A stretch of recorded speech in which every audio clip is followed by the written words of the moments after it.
Speaker, on Friday, the government leader in the Senate, Mr. Claude Carignan, admitted that he approached Patrick Brazeau about a secret plea deal.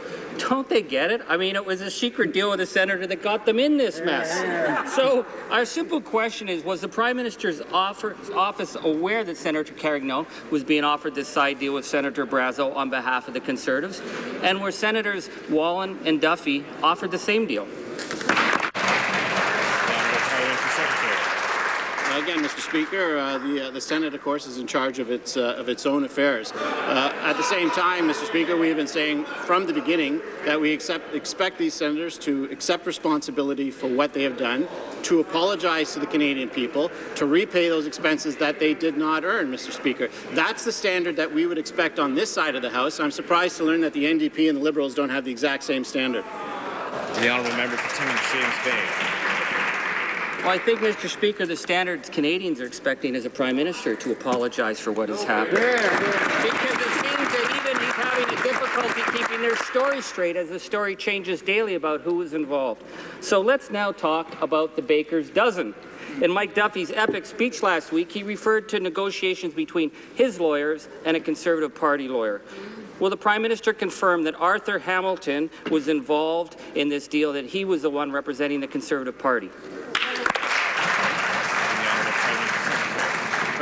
I'm surprised to hear that the honourable member believes everything he reads, because if he does believe everything he reads, then he'd have to believe that since his leader took control of that party, that he's the least popular federal leader, that he brought his party from a high to some of the lowest points in popularity. You'd also have to believe that the leader of the Liberal Party might actually one day talk about policy, Mr. Speaker. I'm very surprised to learn that the honourable member believes everything he reads. The honourable member for Timmins, James Bay. Well, with an answer like that, I call Shennanigans.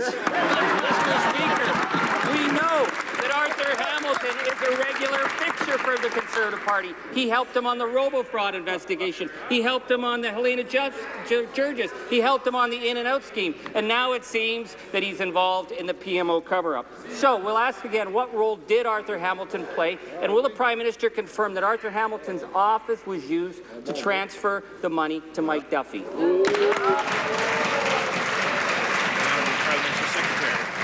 Again, Mr. Speaker, I would refer the honourable member to affidavits that were filed in the court.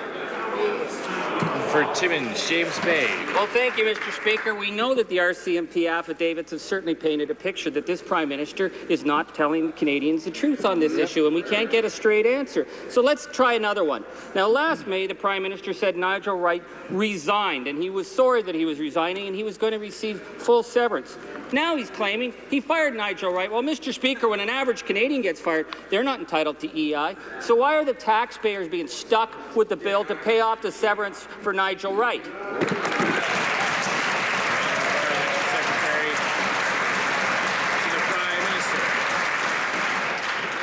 Thank you, Mr. Speaker. As I've said a number of times in the House, Nigel Wright has accepted accountability for what he has done, and Nigel Wright, of course, no longer works in the office of the Prime Minister. Have an update on